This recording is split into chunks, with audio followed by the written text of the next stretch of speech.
काँग्रेस म्हणतंय, राष्ट्रवादी म्हणतंय की आम्ही बंद पाडू. तुमचा हक्काचा सर्वांचा भाऊ मंगेश दादा इथं आहे. माझ्या लाडक्या बहिणीची योजना आता बंद होणार नाही. या समितीचे अध्यक्ष सुनील निकम सर व त्यांच्या समितीच्या सर्व सदस्यांनी प्रचंड अशी मेहनत घेतली. प्रशासकीय यंत्रणा, तहसीलदार असतील, त्यांचे पूर्ण खालचे नायब तहसीलदार यांनी देखील चांगली मेहनत घेतली आणि 1 लाखाचा टप्पा माझ्या लाडक्या बहिणीचा तर मुख्यमंत्री माझी लाडकी बहीण योजना चाळीसगावमध्ये हिला प्रचंड असा प्रतिसाद मिळाला.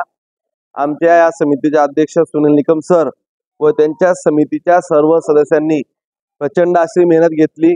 प्रशासकीय यंत्रणा, तहसीलदार असतील, त्यांचे पूर्ण खालचे नायब तहसीलदार यांनी देखील चांगली मेहनत घेतली आणि 1 लाखाचा टप्पा माझ्या लाडक्या बहिणींचा पार पडला.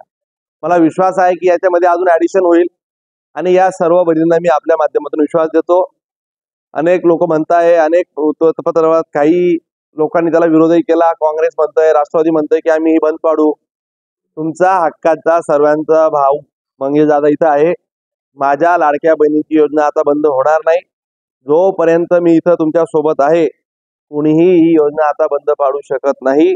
वेळ आली ही योजना बंद पाडायचा कोणी प्रयत्न केला तर मी माझ्या बहिणींच्या पाठीमागे उभा राहून ती योजना चालू करण्यासाठी सरकारला वेळ पडली तर धारेवरी धर. असं आहे बघा, त्यांच्याकडे सत्ता होती, त्यांच्याकडेही वर्षानुवर्ष राष्ट्रवादी काँग्रेसने किती वर्ष सत्तेची फळं चाखली. शरद पवार साहेबांनी किती वेळ चालली. ठाकरे साहेब इथं मुख्यमंत्री होते, त्यांनी कोणालाही काही दिलं नाही. काम करणाऱ्या माणसाला आता कोणी थांबू शकत नाही. जनता हुशार झाली आहे. लाडक्या बहिणींना कळतंय हे राजकारण यांना काही करू द्या. त्यांना राजकारणासाठी शुभेच्छा. विरोधकाची कामं करतील, चर्चा करतील, परंतु सर्वसामान्य जनतेला आता खरं काय आणि खोटं काय कळायला लागेल.